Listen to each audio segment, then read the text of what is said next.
record then? Perfect. So yeah, guys, this is John. He is the person who I'm going to say like found me in LinkedIn and gave me a job in tech. And he was my manager for about a year before I left for bigger and better things. I'm just kidding. But kind of. But anywho, yeah, so John's going to be here and he gives the best tips. And so yeah, John, go ahead and take it away whenever. Thanks. I tried to share my screen, but it says I'm not cool Every enough. time. This is literally the start of every single one of our videos. Ah, All I right, should now go you can back and share. watch the others. All right. Wait, you don't watch every single week, John? I do not. I just installed Zoom on this computer, and it's got. Let's see if this works. It's got a bunch of exclamation marks on there. Give me 1 second. Let's see. Oh no. I think, John, you're our most popular guest speaker so far, though. This is the most people I think we've had right at 8 p.m. before. Well, it probably helped that I told them that I used to be your supervisor. That's what they all really want to know. What it was like managing Callie. Can she be managed? It was a pleasure. I'll leave it at that. I need to set a permission on Zoom. That's why it didn't work. Let's see. Spill the tea, Eduardo. Well, while he does that, how's everybody feeling about deploy in public? Everybody kind of get started yet?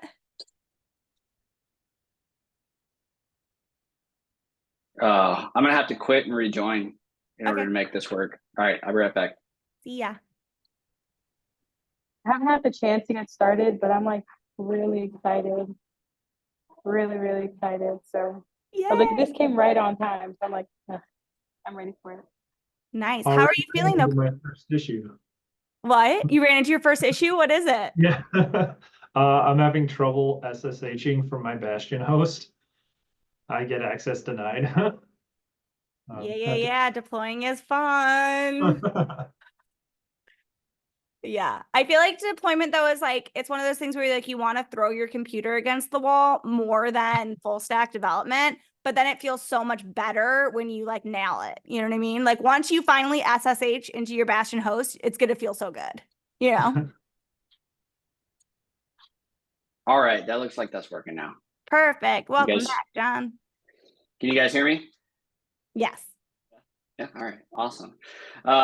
So my name's John. As you guys know, if you all read the description, I've been around the block a little bit. I worked at a bunch of different companies. I've been called a logo collector before, but I've worked about 7 companies across 18 years. Much of that building full stack applications. My bread and butter when I was building full stack applications was geospatial applications. So think Google Maps on steroids, and then that evolved into building platforms that could support that and do all sorts of crazy stuff. But over the course of that 18 years, I learned a lot of different tricks. I transitioned out of the military and into defense contracting. Then I transitioned out of defense contracting and into banking and financial services. And then I transitioned into the industry I'm in now, which is KYC and compliance. And so along that journey, I learned a lot of different tricks about successfully transitioning and getting noticed, particularly when you're transitioning from one industry to another, which I would say, a lot of you guys are probably transitioning out of different careers, or you're transitioning out of education. And some of the tricks and things I've learned along the way are pretty much the same. They work the same way across everything. So I'm going to share some of those things with you. I'll caveat with, these are my opinions, not the opinions of my employer. I very much enjoy where I work. They don't nothing I say here represents their opinion. So this is all me and just things I've learned along the way. Also, John, do you mean to be off camera? That's cool if you mean that. But you are off camera. Not intentional at all. Let's see if I can fix that. Start video. There you go. Here we go. I'm back. All right. See my pretty face again. Perfect. All right. So I'm just going to go through, you're just going to see a bunch of tips and I'll talk through each one of them. So the first one I'll start with is attitude. It's everything. And I mean, well, everything except, you need to have a little bit of talent in there with it, right? So I think, this might be a little bit controversial, but I think we've all seen a LinkedIn post where someone is really at the, the end of the rope. And I can tell you 100%. I empathize with it. I've been there myself. Literally, I can talk to you all night about that, but that's not what I'm here for. My heart goes out to those people. But the truth is that a lot of hiring managers, while we've been there, the truth is that doesn't change anything about the circumstances of their ability to bring you on, right? And in some ways, it can negatively impact your candidacy or your leverage when it comes to negotiating if you actually get to a point of offer and negotiating. So there's one thing that I learned, seeing these posts, and also for my own case, when I was at the end of my rope, resisting the urge to make such posts, right? First, I would tell you, find a confidant and spill your heart out to them. And I want to be very clear that it's okay to post about the difficulties of the job market. The job market tough right now, right? Particularly for junior devs. And I think that's a whole different thing that I could also talk about for an entire night, right? But how you frame a posting of that nature when you're talking about the difficulties that you're encountering is very, very important. And what I would recommend to you is come at that post not from a perspective of, it's really challenging and I'm at the end of my rope and I don't know what to do and somebody please hire me. But come at it from a perspective of these are the challenges I'm facing and here are the things that I'm trying and here are the things that I've already tried to get around that. Because what that signals to a hiring manager is that, one, you don't give up. Two, you are iterating and trying and working through a very difficult problem. And those are the things that we need to see in candidates, right?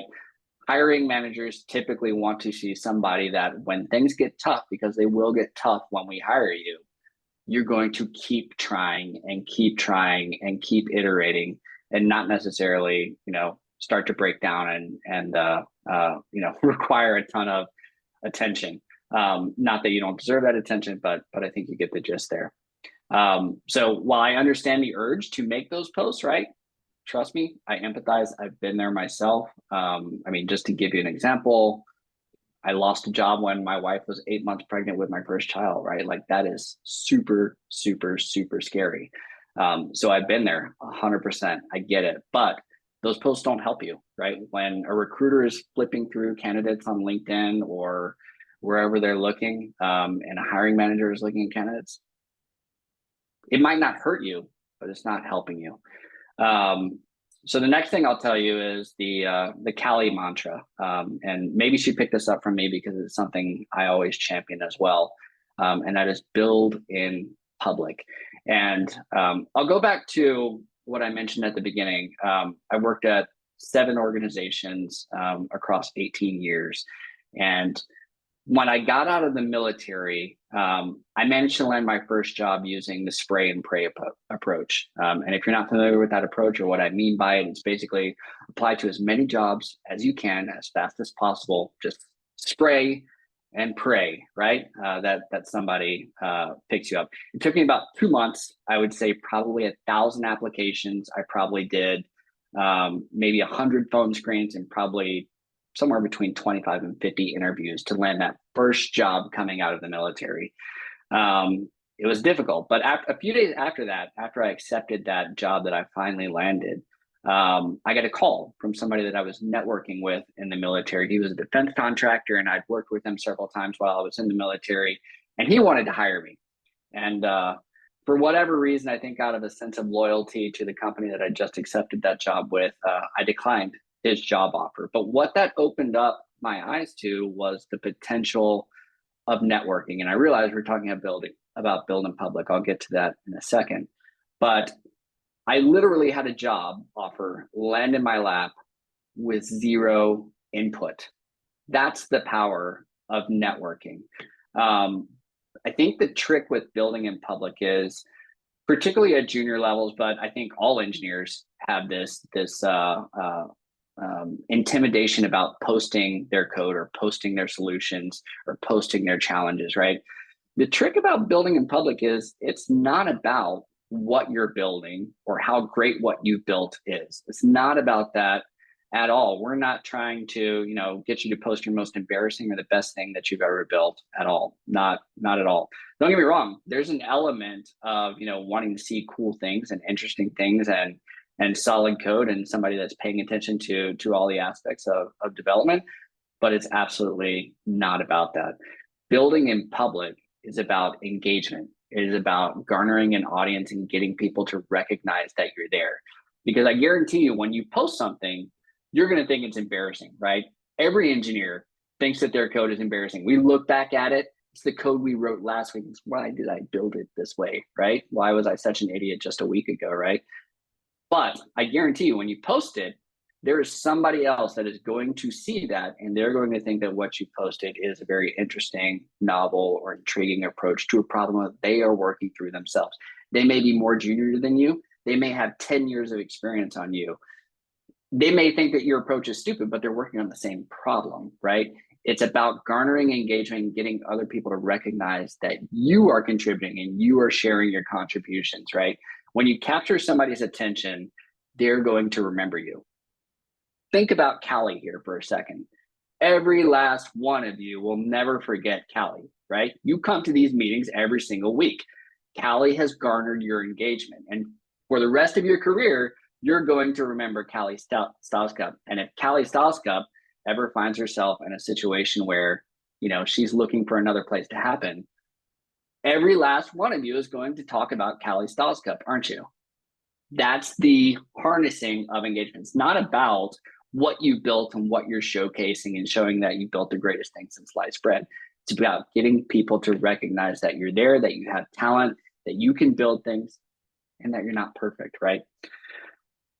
The next thing I'll share with you is a resume tip that I learned a long, long time ago. I learned this very shortly after getting out of the military. Target, measure, analyze, and repeat. Yeah, I said it. Target your resume.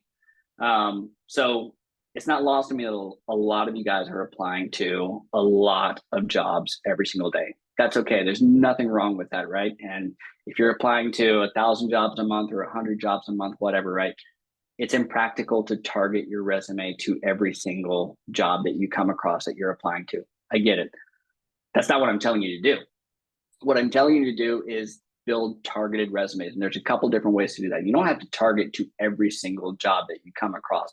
Targeting to the specific role is only for the exact roles that you think are a really, really, really good fit for you. That's where you make that investment.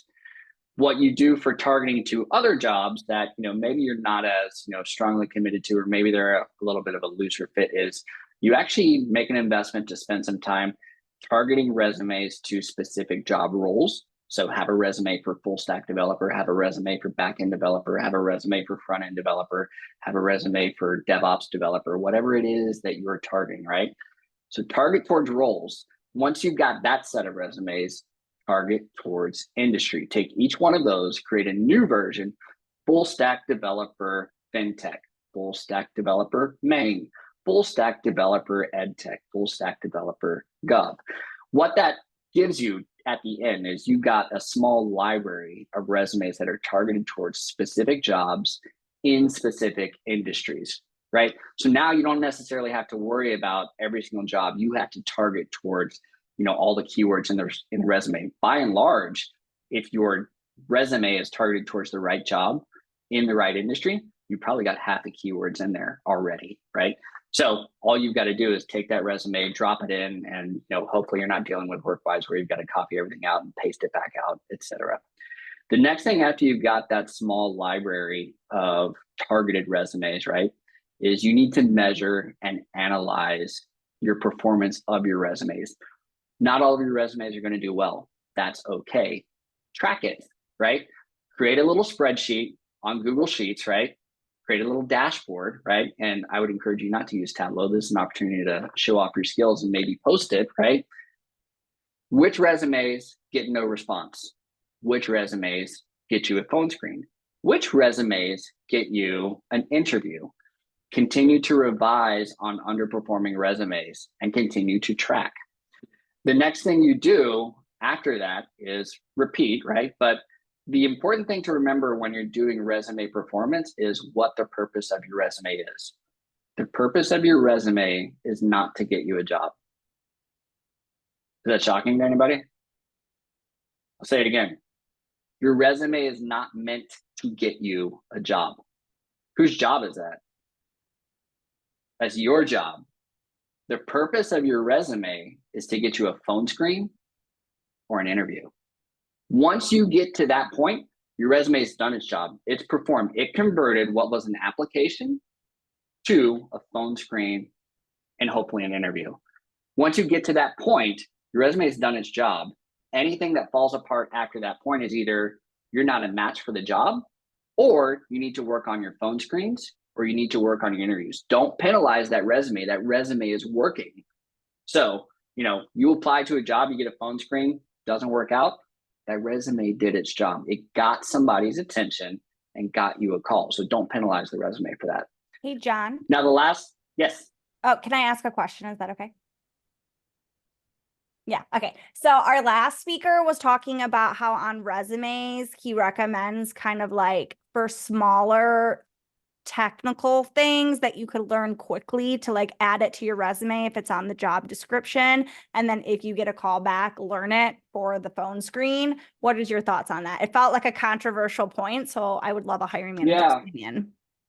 So I think as long as you're forthcoming that, you're very novice in that, right? Like you gave me an example a long time ago, Callie. I think you were learning, it was something to do with PHP, right? Oh yeah. I mean, I was on like the gray line on that one. Yeah. Said I was building a PHP project, but I hadn't started.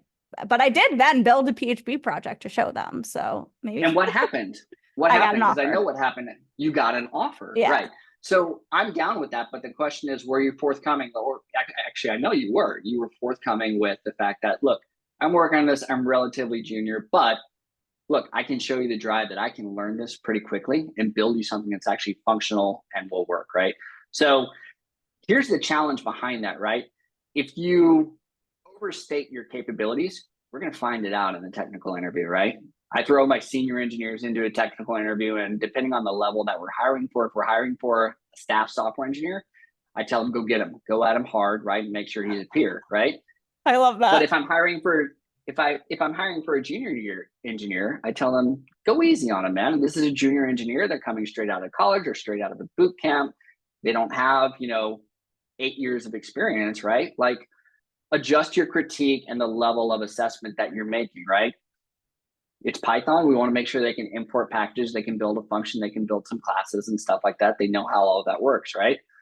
I'm not going to ask them, if they're a junior engineer, to build me a robust Flask application or to build me Netflix, right? That's mind-boggling. So I think as long as you're forthcoming with that, that is perfectly okay to do. And in some ways, it can play to your strengths, right? By demonstrating, look, I don't know a ton about this, but look how fast I can learn a healthy amount about it. Did that answer your question?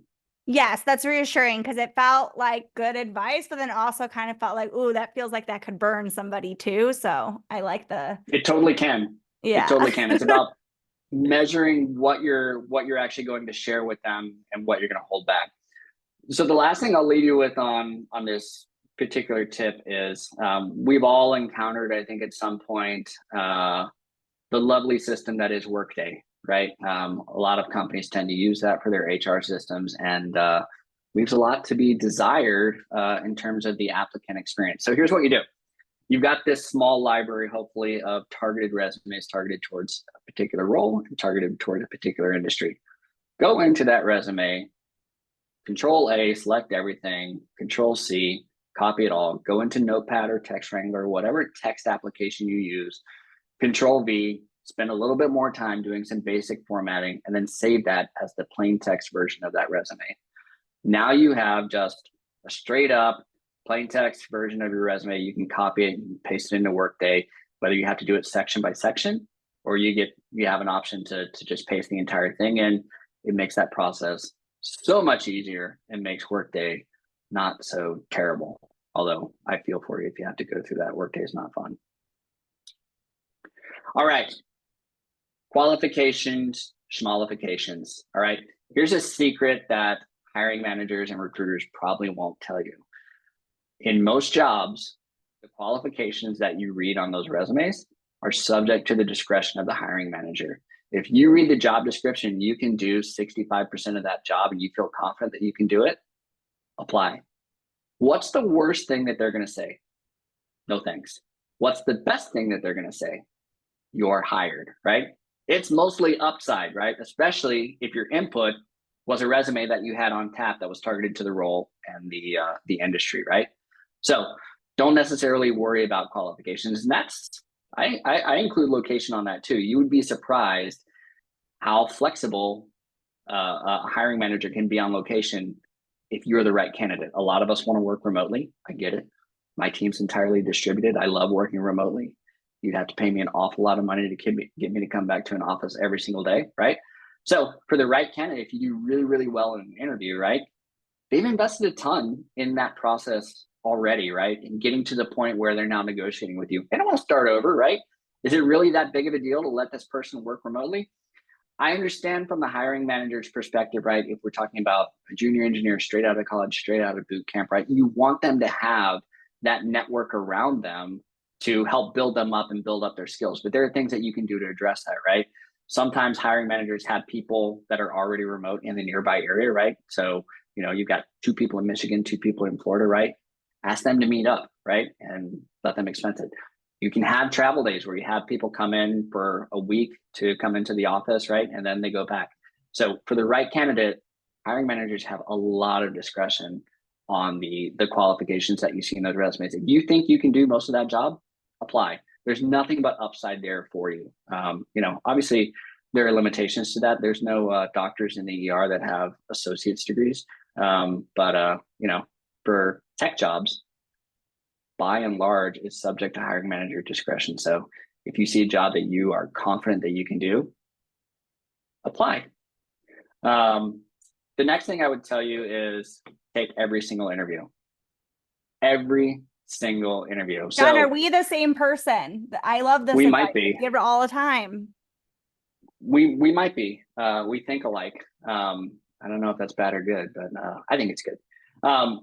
My first interview after I got out of the military, I was a bumbling fool. I was nervous. I sweat through my suit. I talked in circles. I probably said the exact same thing, 17 different times. I used words I didn't fully understand and terminology I didn't have a solid grasp of.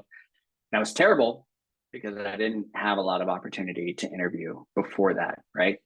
So after that, I started applying to all kinds of jobs I wanted, jobs I was, kind of interested in, but not, passionate about, jobs I didn't want, right?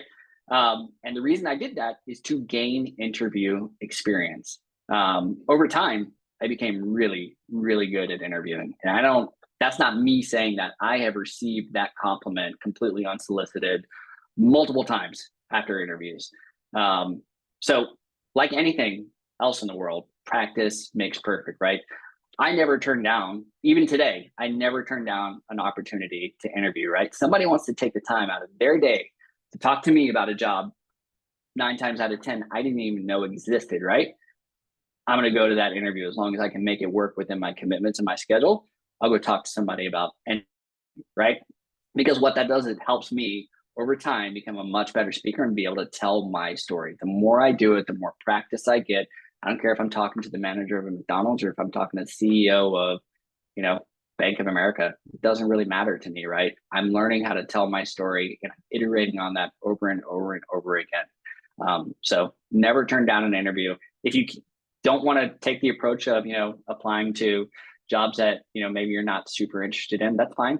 Find a mentor, find somebody in the professional space that can give you mock interviews. I did that as well. I found professional mentors and I asked them to interview me for any position that they felt comfortable interviewing for. I didn't care if I knew anything about the subject because most interviews are not necessarily about the skill sets needed. It's about, can I work with this person? Is this a person that's going to drag down my team? How do they tell their story of how they got to where they are, right?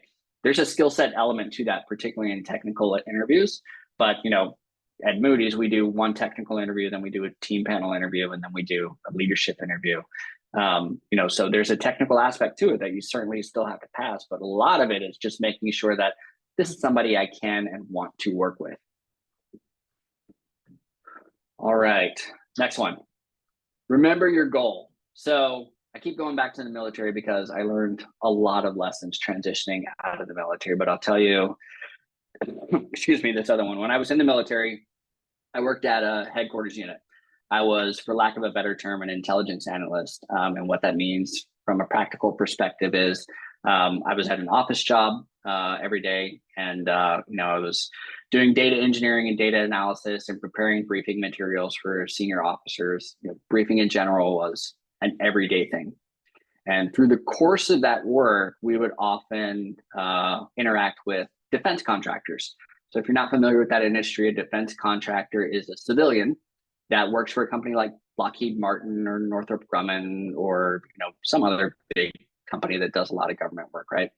And a lot of those defense contractors would do the exact same job that I would, right? And the reason for that is the military just plain and simple doesn't have enough people to accomplish the missions that they're given, right? And so what they do is they turn to defense contractors for professional services. And what that creates is the sort of like side market of former military personnel who used to do that job that they then hire and bring in to supplant and augment their own workforces, right? You need more analysts? Okay, go hire former analysts, right? So that's effectively what happens there. But in working with those defense contractors, I would get, and this was not unique to me, but, you're working with this defense contractor who's probably making 80, 90, 100,000, 120,000, $150,000 a year as a defense contractor, right? They're doing the exact same job as you as, a soldier in the military, right? So they're making 4, 5, 6 times what you're making, right? And it's very natural to get these fascinations in your mind of what's going to happen when you get out of the military. You're just going to get swept off of your feet by a defense contractor who sees that you have a clearance, and they're going to sweep you off your feet and give you a great job, and gobs of money are going to start raining out of the sky, right? It's a very unrealistic expectation. That's not how it works, right? And so I go back to this because a lot of people I met in the military were what I would call unsuccessful transitioners. They tried to get out, and their expectations were not aligned with reality. And that was because they did not remember their goal, right? When they were getting out. Your goal is to transition, right? Very few jobs, right? The first job, very few first jobs are the dream job, right? Remember your goal. Your goal is to transition. That's not me saying, just settle for anything, but it is me saying, keep in mind what's realistic for where you are in your career, right? And what's practical and what's attainable, and work towards what you actually want to achieve, right? If the dream job is to work at Moody's as a software engineer, right? Which to me is a fantastic job, right? That may be attainable coming straight out of a boot camp. It was for Callie, right? But it may not be attainable for you given your background and the current roles that we have available, right? But that doesn't mean that you have to necessarily just give up on it, right? You can start as a software engineer somewhere else and work towards that job that you want, right? So be cognizant and be realistic with your expectations, right? And focus on the goal, right? The goal is to transition out of academics or out of your prior career and land a job as a software engineer. That doesn't mean you need to work for peanuts or, be in indentured servitude, but it means you need to be practical and understanding of what's realistic for your experience level, right? The other thing I would remind you is that a lot of people get these fascinations. It goes back to the military example that I gave there as well, with defense contractors making significantly more than soldiers. But a lot of people, they'll go on blind and they see these, insane compensation levels, right? Like $900,000 Netflix engineer. That's amazing, right? That's the exception, not the norm, right? Most companies in the world, right, cannot and do not pay that level of compensation. Now, if you can get it, bro, take that money, right? Take it. But understand that, for a small business that's running, a little, website firm that just runs small business websites, you're not getting 250K. You'd be lucky. That company's lucky if the CEO is making 250K, right? So be practical about what's available to you, right? And understand that those things that you see online, right? That's the exception. That's not the norm, right? By and large, across the industry, compensation is nowhere near that level. Now, compensation for software engineers is still really, really good, right? Compared to the average US compensation. But, $900,000 total compensation in a year, like, come on, right? That's amazing. Get it if you can, but understand that it's it's not the norm for the vast majority of software engineers out there. Okay, so here's the other thing about transitioning, right? One of the other principal reasons that people fail to transition the military, and people fail to transition from one industry to another, and also people fail to just transition from one life experience to the other, is the inability to translate their experience to value. So a lot of the people that were failed transitioners in the military, right? They got out and they were back in the military within 2 years because they couldn't get a civilian job that would support them to the same standard that the military would, so they rejoined the military, right? A lot of the reason that they had to come back into the military is because the military has a very unique set of skills, right? And they didn't have the ability to translate that into a set of knowledge and experience and values that civilian companies would understand, right? Like, how do you translate an infantryman's skills of kicking in doors and capturing bad guys to what a civilian company would appreciate? Well, first, make sure you're in the right industry, right? If that's what you're coming out with, right? Maybe you should be targeting law enforcement or something like that, right? Like they're sort of directly correlated, right? Similar skill sets, right? But the thing that you need to understand is that if you're transitioning out of a prior career as, let's say, an educator, or you're transitioning out of a boot camp, or you're transitioning out of academia, each one of you on this call has a very unique set of experiences and skills and values and knowledge that is unique to you and your past, right? I know Callie used to be an educator, right? That is a very unique skill set. It gives her certain capabilities that other engineers will not have. And I've told her this before, right? She is very, very good at empowering other engineers and building learning systems to make them much, much better, right? If you were in sales, for example, right, you have a very unique understanding of how the sales cycle operates, how to measure sales, how to look at sales and understand what's going to happen in the future, right? And you can build engineering systems to accommodate that and make an engineer's life or a salesperson's life much, much better, right? So don't necessarily shy away from your past experiences, but figure out how to translate that into value within a software engineering context, right? Learn how to tell your story. It's very, very important because each one of you is bringing something very, very unique to the table. And you can specialize in that, and you can do yourself a lot of favors by learning how to tell that story succinctly and intelligently. And that's like your whole phone screen. Every phone screen is tip 7, right? Like the whole thing is like, why are you applying to this job? How did you get here? So like put a lot of time into figuring out your personal narrative and like how to translate those skills, because like that's the gate to get you into the technical and get you into speaking to the hiring manager, is telling those skills and how your story kind of evolved and you got to where you are.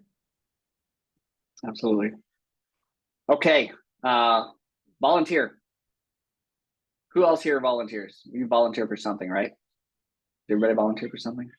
Christine is volunteering to work for Coding with Callie for free right now. There you go. There you go. What does volunteering get you? Why would you do it? Experience, exposure, a lot of things. Experience, exposure, right? It's not terribly different from build in public, right? Volunteering gets you out of the house, right? One, which is a great thing, and out of in front of a glowing screen, which we all spend way too much time in front of, right? It changes your perspective. It invites new perspectives, right? But the most important thing that I see from volunteering, particularly in this context of how to land a job, is it creates organic networking opportunities, right? So you volunteer at the ASPCA because you love animals, right? Awesome. That's a fantastic thing to do. You're out of the house, you're helping animals, you're making the world a better place. You meet a vet tech, right? That vet tech, maybe she knows a vet down the street that needs a new website, or she knows, her husband, let's say, is an IT consultant at a local business, which is building a new team, right? That is how you land the jobs that other people don't know about. They're not posted. There's a huge number of jobs that aren't posted, that nobody knows about, that somebody is just going to hire, whoever comes along and is recommended to them by a friend or a friend of a friend or a friend of a friend of a friend, right?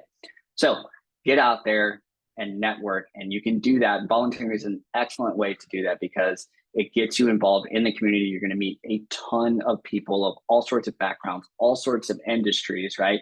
And when those people learn that you're a software engineer, which is always something that people are like, oh, you're a software engineer. What do you build? What do you do, right? They're always so enamored by it, right? And you can start to tell them about some of the projects that you're working on and let them know, hey, I'm also looking for work. If you know anything, oh, by the way, my husband is an IT consultant. He's building a new team. Or, they actually just landed a new contract with this other company and, they need somebody that knows PHP or knows Python or knows, TypeScript, right?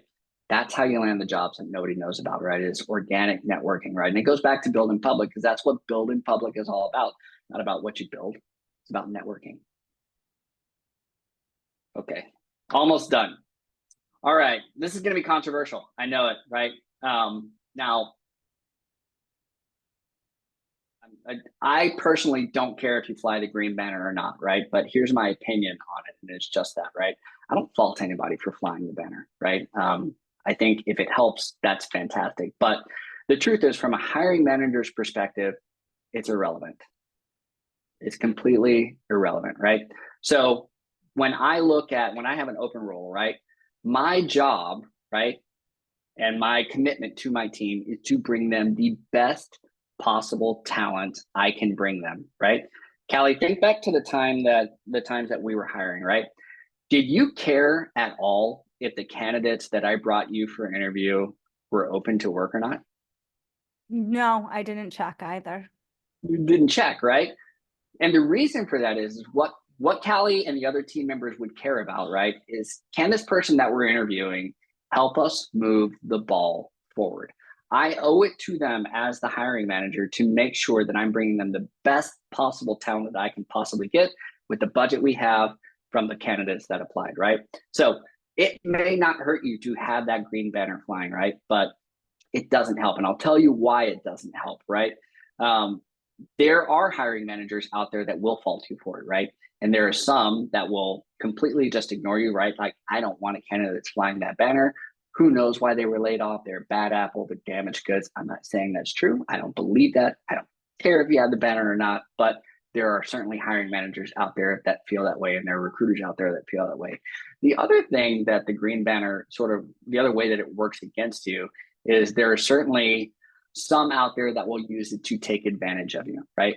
So if you think back to, the things that you probably read online about salary negotiation, right? One of the first things you learn is in any negotiation, right? Try not to be the first person to tip their hand, right?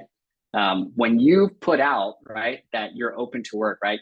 There's an element of leverage that you've lost, whether you want to recognize that or not, right? You've now told people, look, I want to make a move. I'm not happy where I'm at. Doesn't matter the reason. Could be compensation, could be your management, could be work culture, could be work-life balance, could be location, could be things that the company did, could be things that the company has no control over whatsoever. Doesn't matter, right? That manager John Dye at Moody's. Oof, JK. That hurt. That's why you invited me to your coding with Callie thing, right? Yes. Yeah. So the thing that you have to remember there is that by and large, it's going to be irrelevant, right? So you might offer as a rebuttal, right, that the reason that you're flying that banner, right, is because you wouldn't want to work for a hiring manager like that, right? That would ignore you or would take advantage of you because you're flying that banner. And that's okay, right? That's a perfectly valid response to my opinion, right? Like, if you're flying that banner as a deterrent to keep bad hiring managers and bad recruiters out of your DMs, you do you, right?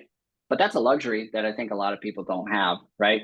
A lot of people, probably, need that next job, right? Because they're trying to figure out how they're gonna, keep food on their table, keep clothes on their back, keep a roof over their head, right? So the other challenge here is that when you give up that leverage, right, there are many hiring managers and recruiters, right, that will use it to basically say, okay, well, this person wants to make a move. I'm not necessarily saying they're desperate, but, we can probably procure their services at a lower cost than what we would offer them if they weren't flying that banner and we didn't really have any insight into whether or not they wanted to actually make a move or join our team, right? So while it may not hurt you, I don't think flying that banner helps you. So John, what do my you think opinion is about leave it off. what do you think about banner out, but then there is on your like profile, you can Mhm. have like open to work, like open to Yeah. opportunities, open to like I think there's open to like different services too that you offer. Yeah. What do you think about that, but leaving the green banner off? I have all those checked on my profile. You do. Okay. I always. I did take the job recently, but I did. And I just was curious because I knew this was one of your tips. So that's different in your opinion than this specific green banner. Yeah, because in this case, you're broadcasting. Okay. Okay. That Bring it sounds out good. to the entire world, right? But in the other case, it's a little bit more passive, right? People have to look for that. Recruiters have to search for that, right? In this case, you basically just told the world, right? And that may be the stance you want to take. I will never fault you for it. I just see it as irrelevant. It doesn't help you, it doesn't hurt you. But there are certainly people out there that, and I don't agree with them in any way, shape, or form. But there are people out there that will hold it against you. And so I would discourage its use. Okay.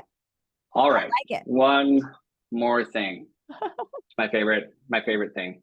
Be weird, right? When you are looking for a job, now is not the time to blend in, right? The advice of a plain white resume with 12-point Arial font limited to one page, I actually think is terrible advice, right? Do you know why? Take a guess. Why is a plain white resume with 12-point Arial font, just the plain Boring. vanilla? Boring, yes, but what else? People in chat says it doesn't stand out. Doesn't stand out. Yeah. Think about it from the hiring manager's perspective. I get 10 billion of those resumes for every single role that I post, right?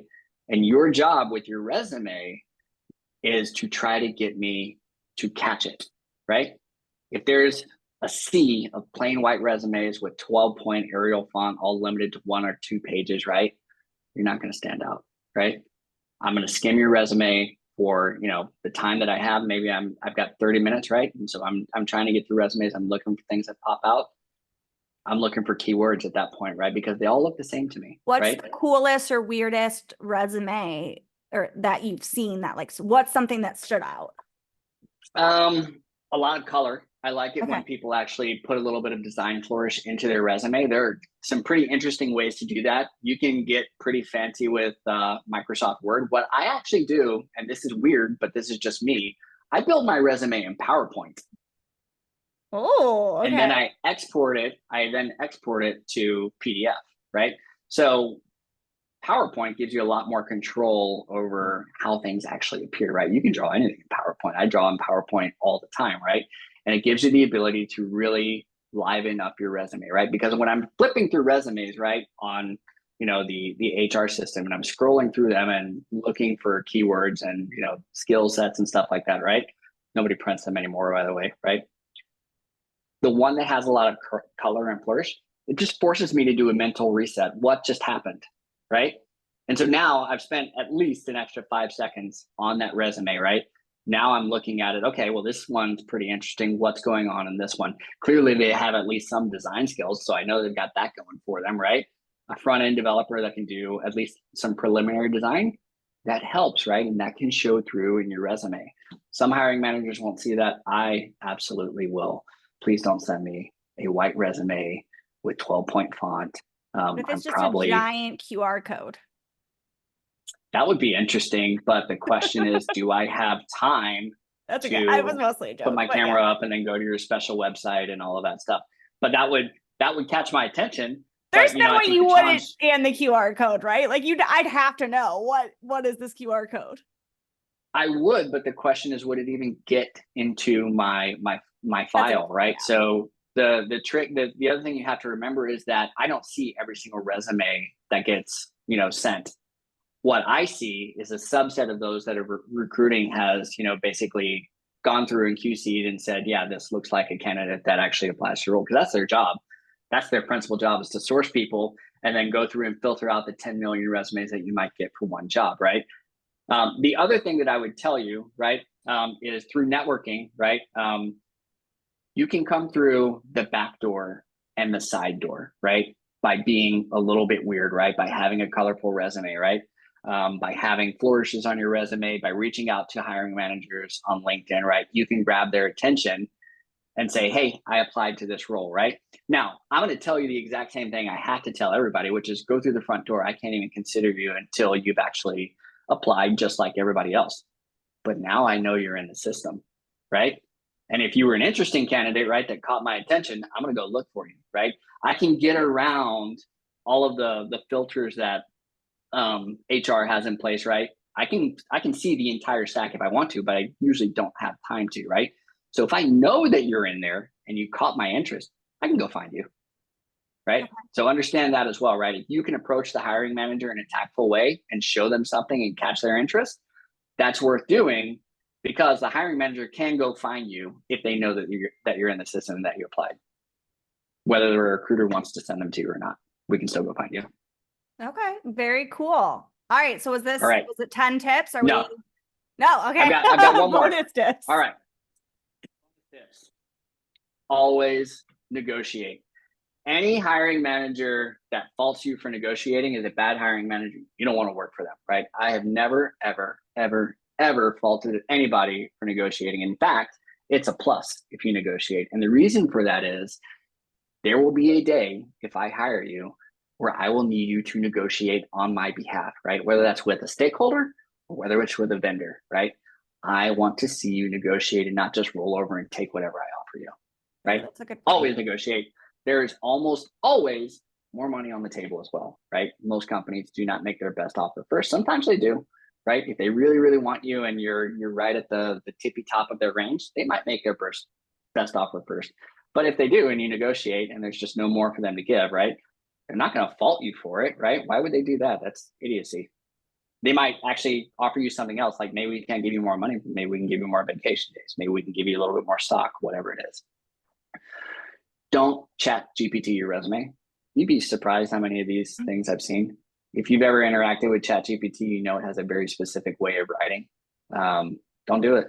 We'll catch it, and that's the fastest way to just get out of here, right? Because I don't want your chat GPT resume. I can write a chat GPT resume. Now, you can use chat GPT to help improve your resume, right? So write into chat GPT, paste your resume. How would you improve this, right? And take some of the tips out of there, paraphrase it, massage it a little bit more. That's totally fine, right? But do not go into chat GPT and tell it to build a resume for you, then copy paste and send that to me, because that's going straight into the disqualified pile. I don't want to see that. Consider hiring yourself, right? So a lot of you guys, I presume, are web developers, right? Front-end developers and full stack developers, or budding full stack developers, right? The job market's tough right now, right? You have any idea how many terrible small business websites there are out there? I come across them all the time, or non-existent small business websites. There's so many that are just awful that would take you an afternoon to build, like, even if you just hand jammed it in static HTML and CSS, it'd take you an afternoon, right? But if you built in a React or something, you go a little bit faster, right? Because you could build some components and reuse some of that, right? So if you're not getting any traction in the market, right, go approach a small business, right? Or look at a small business, find their terrible website, right? Just build a landing page, right? Take you an afternoon, right? And show up to their business. Look on Google, look at when they're busy, when they're not. Show up when they're slow, right? Monday at noon or something like that, right? Depending on the business. Show up when they're slow. Ask to talk to the manager and say, hey, I saw that you have a website that's not mobile responsive, for example, right? So look at this. It looks like crap on my phone, and I've got my laptop here, and this is what you see if you look on a laptop. Most consumers are looking at your website on their phone, right? I can build you a mobile responsive website, and I can do it in 3 days, and I'll charge you $500 for it, $1,000 for it, $1,500 for it, right? And depending on what the nature of that website is, you may even offer them, and I'll host it for free, because this is just a single page application. It's like 15 megabytes of storage, right? It's not going to cost me anything. I can stick it on GitHub pages or GitLab pages, and I can host it out of there and assign a domain, and you'll never know the difference, right? Hire yourself if you're not getting any traction in the market, right? And slowly build up towards that. Join forces and hire each other, right? Build your own little company, right? For all of these small business websites and small things, like maybe some vet company wants a application where people can fill out their forms online and store them in a database. You guys can build that. That's not terribly complicated. So hire yourself, right? It's always an option, right? I was looking before this, jumped on LegalZoom before I offered this advice. And it's like, what does it even cost to form an LLC? It's $200, right? So go out there, hit the market and see if you can get any traction. When you get your first customer, right? Jump on LegalZoom, spend $200, form an LLC, crank out a website, and let them go to their partners, right? And their friends and tell them, oh yeah, I got this website for $500 from Callie, right? Or she hosts it for free. It doesn't cost me anything. Go to a lawyer. Be like, your website sucks. I'll trade you an LLC for your website. And then go from there. Then you don't even have to spend $200. There's all sorts of options out there. So if for whatever reason you're finding the market is really, really tough and you need to do something now, there are options out there for software development, right? It may not be a website. Maybe they just need technical support on something, right? But there's tech needs all over, right? Hit the pavement, knock on doors, right? Go old school on it, right? People will talk to you, right? Especially if they find out you're a software engineer. They'll want to know what you can do. Have a portfolio, right? That you can show them to demonstrate your skills. So that's where I'll leave it. I'll open it up to questions and answers. Did I eat all of that time, Callie? You did a great job.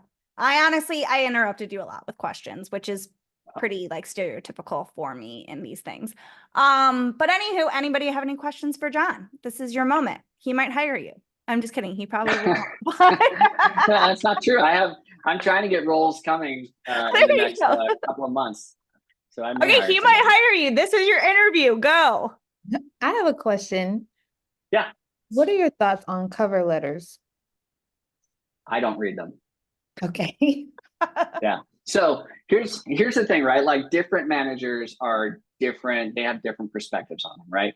I understand cover letters take an awful lot of time to write, right? And, by and large, most people are looking for a job, right? And the truth is, right, for the most part, what you write in the cover letter is similar to the green banner, right? I feel for you. I empathize with what's in that cover letter, right? But my job is to get the best talent I can for my team. And so I'm looking at your technical interview results. I'm looking to see if my team likes you when I interview you, and I'm looking at your skill sets in the resume. Gotcha. Thanks. Yep. If I may piggyback off that, I'm sorry, I just realized my light's real dark in here. I real quick about cover letters. For me, it explains a gap in my work history. So I guess if it landed in front of you, you'd still discard it. There's not much I can do about that. For me, I don't care about the gap in your work history. It doesn't matter to me. If you took a 2-year break, I don't care if you were backpacking through Europe or if you were, you had a broken leg or you needed to take care of your children. Like if you got the skills, great, right? Now, that may be different for different hiring managers, right? You can sort of get a sense of that from looking at the company and researching the company and trying to understand and read between the lines. Do they think, progressively or do they think conservatively, right? If you think the company is more conservative, a cover letter might resonate with that company better. If they're a little bit more progressive, odds are your cover letter is probably not going to be read. But the truth is that I personally wouldn't hold it against you that you had a gap in work history. There's all sorts of great reasons for that, right? And there's all sorts of maybe not so great reasons. The truth is, I don't really care why you had a gap in your work history. If you can do the job and the team wants to hire you, I'm gonna hire you. Okay, I appreciate that. Thank you. Is John traveled the country in an RV? I did do that, but it wasn't a work gap. It wasn't a work gap, but I feel like you're open to all types of situations. All types of situations, but that's just me. That's not true of every company, right? So I think maybe that should have been in the slides, right? Do a little bit of research on the companies you're applying to. It's not possible to do if you're applying to lots and lots of companies, right? But try to do some, right? And read between the lines in their mission statement, their values, and get a sense of, is this a very conservative company? Cover letter might do you well there, and going more traditional with your resume might do you well there, right? Is it more progressive? Is it a startup? Are they edgy, right? Then cover letter, they're probably not going to care so much. I also view the recruiters on your team. So like the recruiter gets paid if you get hired, right? So like they want you to succeed if they're pushing you forward. You're typically going to talk to the recruiter more and even before you talk to the hiring manager. So like you can ask those questions. I mean, I guess if you disagree, John, let me know. But like I ask the recruiter through process all the time, like, what are your tips on this? Should I do this? Should I do this? Do you think, you know what I mean? Like you're going to talk to them a lot in the beginning through the phone screen. They're going to know your history. They're already going to like you because they're moving you on. Then you can ask tips about like, what would help me stand out moving forward with the hiring manager because you know them personally. Yeah, that's true. In larger companies, they don't get paid by the hire, but their success and their objectives are certainly calibrated to that, right? Oh, good to know. All right, other questions? Oh, you have one in the chat. If I was laid off twice within the past year, how should I handle that in interviews? It wasn't because of performance and I have great references. Explain that, right? Just tell them, the companies restructure all the time. I've been laid off for company restructurings. I don't think any decent hiring manager should hold that against you because it could be them the very next week, right? They may be an excellent manager, right? Businesses change, markets change, right? You have headwinds all the time. Things change on a dime, right? You really shouldn't hold it against somebody because they were laid off 2 times or 10 times in a year if it wasn't because of performance. And if you call their references and their reference say, actually, yeah, that was a really good employee and it sucked to lose them, then what are you arguing over? So in terms of how you explain that to them, tell them, point blank, it wasn't because of performance, right? And literally, here's the references at that company that you can call to confirm that, right? The other element of that is I would explain what I've been doing with my time since then, right? Which shows them that I didn't just take it lying down, right? What did you do, right? How have you been fighting back? Not just applying, but did you volunteer somewhere? Did you, build a portfolio? Did you, maybe you traveled? That's perfectly fine if you have all of this free time and you traveled and, broaden your horizons and your understanding, your perspective. That's valuable too. I think we have maybe time for one more question if anyone wants to ask. Keisha, go ahead. See, Keisha. Okay, cool. Thank you, John, for all of this. It's really reassuring. So my question, if you've had someone who transitioned, but within Moody or any other company you've worked in from a different department to your engineering department, what's the best thing that you've seen them do to showcase that they could make that transition, but internally? So an internal transition from a different department. So somebody that wants to transition or is already transitioned onto my team. So is going to transition. For example, like Okay. I was a junior dev, but like 7 years ago, and I'm coming back to it. But in the meantime, like within my company, I'm in the technical support team as their lead and want to transition to the engineering department. Like, got it. So I think the biggest thing, and this is true of, I think, any newcomer to any team, right? Or anybody that wants to join a team, right? The thing that I always look for almost more than anything else, certainly more than necessarily skill sets, because I can deal with a lack of skill sets. I can train you up, right? I can fix that. The thing that is really hard to find is someone with a natural drive to learn and grow. And that's not something I can teach you, right? I can't give that to you, right? I can deal with all of the lack of knowledge. And Callie is really, really good at that. One of the most aggressive and just tenacious people I've ever met in terms of her aspiration, her drive to just suck up as much knowledge from her teammates as possible, but then turn around and then share that newfound knowledge with other team members that also don't have it. So most times what I'm looking for is somebody that I'm not going to have to hold their hand, right? I'm not going to have to say, here's where you look, here's how we do this, step by step. It's fine to do that in the first couple of weeks, but if 6 months in, I'm still having to do that, or I get the sense that I'm going to have to do that 6 months in, that's where it becomes a problem, right? And so what I'm looking for is somebody that I can show you the basics, I can show you where the information is, and I can basically tell you, raise your hand if you need help. And I can rest assured that you will raise your hand if you need help, but at the same time, you will go and find the information that you need to be successful for the task at hand. So it's really about showing that you drive towards those solutions on your own.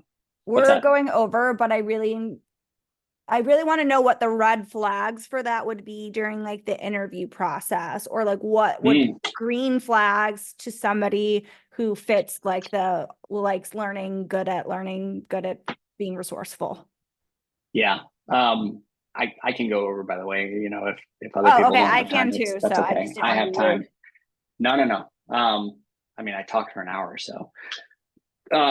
One of the biggest red flags for me, and this was actually in my speaker notes that I was looking at on this other monitor.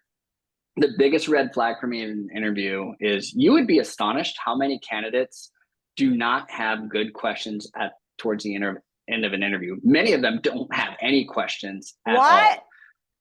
Let me get this straight. You want to work here, right? And you don't want to know how we deal with conflicting priorities. You don't want to know what technology we use. You don't want to know, how we measure performance. You don't want to know any of that stuff, right? Was this a new role or is this a backfill? If it's a backfill, why did that person leave, right? Those are things that I would ask, right? Yeah. You'd be shocked how many people do not have good, insightful questions, thoughtful questions at the end. And you just in the interview, it's like, you have any questions for us? And we've got 15, 20, maybe 30 minutes left in the interview. And they're like, no, I think I'm good. It's like, okay, well, right this way to the door, sir. Okay. All right. Yes, that sounds like a red flag. That makes sense. Okay. Other ones. So green flags, right? I am always looking for somebody that any indication that I can get that I'm not going to have to hold their hand. So the same thing that I said to Keisha, and the thing that I look for there is what I'll start teasing them at in an interview is where they encountered a challenge and how they overcame that challenge, right? It's a very common question that I ask in an interview, right? Tell me about a time that you were challenged and how you overcame that challenge, right? And what I'm looking for in that in that response is this something that you overcame on your own, right? And when you encountered a situation where you didn't feel like you could handle it on your own, did you raise your hand early, or did you spin your wheels for 3 weeks and now the project is 2 weeks behind schedule, right? That's a problem, right? The other thing that I'll typically look for is a passion for somebody that is going to pick up new technologies on their own without me necessarily having to direct them to, we got a project coming up that needs Python. I know you don't know Python and you just start learning Python, right? If you know that project is coming, I shouldn't have to tell you that, right? You know it's coming, you know it's going to be assigned to you, right? Start spinning up on Python, right? That doesn't mean that you necessarily have to know every single language in the book. I don't expect most engineers to know more than 2 or 3 languages really well. And, they might have some ancillary stuff on top of that, right? Some little frameworks and things like that. But 2 or 3 languages is more than sufficient. Asking much more is just asking for somebody that's good at nothing and mediocre at a lot of things.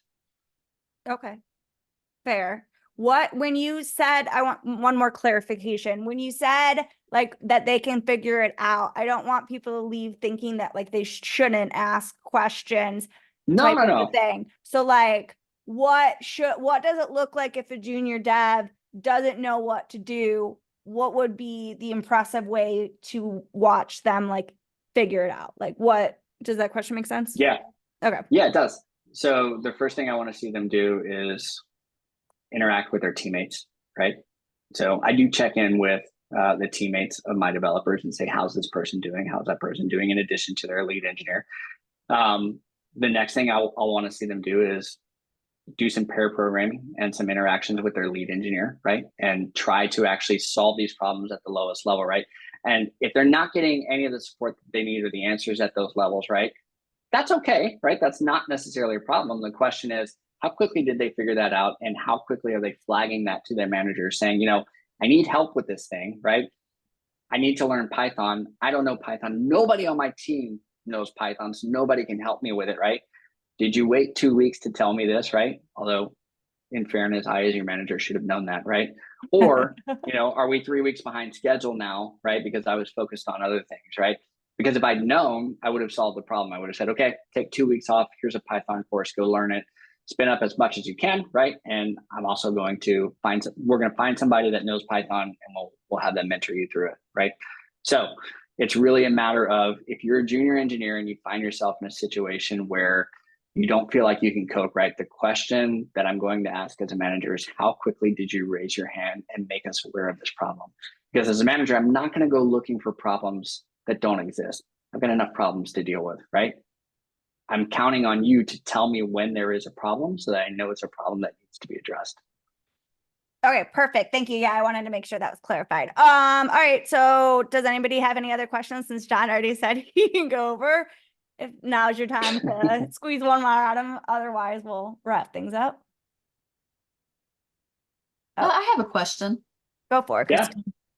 All right. I've been seeing some discourse on LinkedIn about ATS. Like some people will say that the reason you're not getting interviews is because ATS is filtering you out. And then some people will say, well, actually, it's not ATS, it's the hiring managers filtering you out. ATS doesn't actually filter resumes out. So I was kind of wondering what the truth of the situation Ooh. is. Yeah. That's a better question for a recruiter. Callie, maybe you should ask Dan if he'll come on. But from my perspective as a hiring manager, here's what I see, right? You apply to a role that I have posted, right?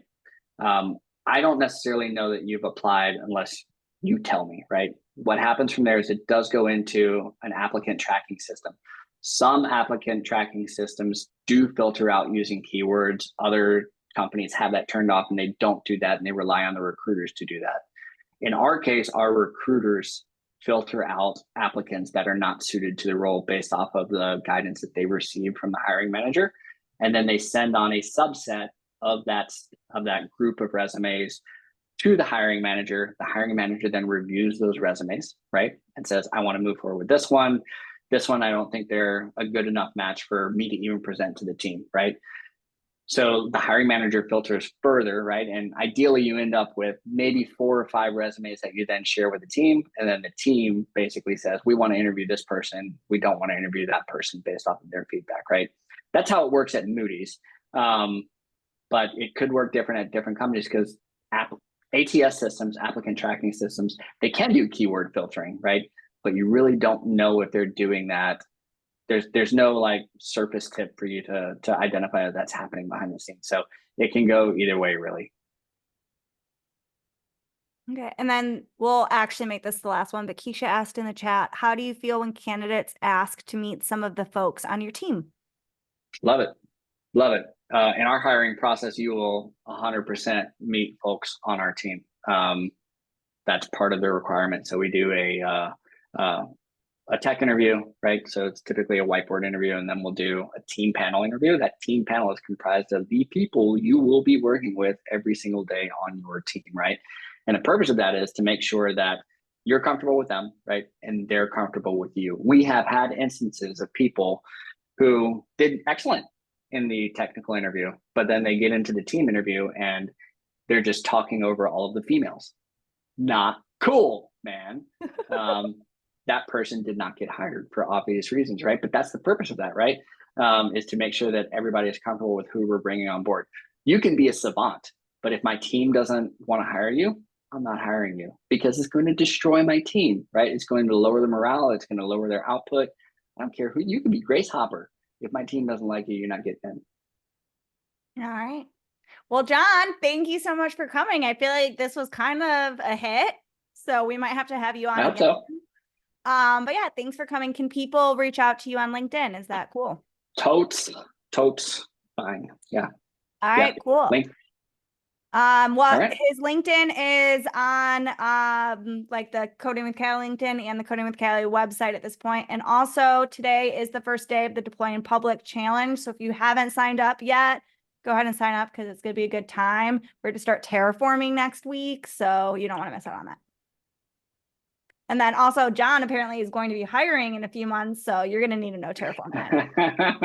You will need Terraform if you want to join our team. You don't need it as a junior engineer, but if you have it, that's a strong feather in your cap. There you go. All right. Bye, everybody. Thanks so much. I'll post this on YouTube soon.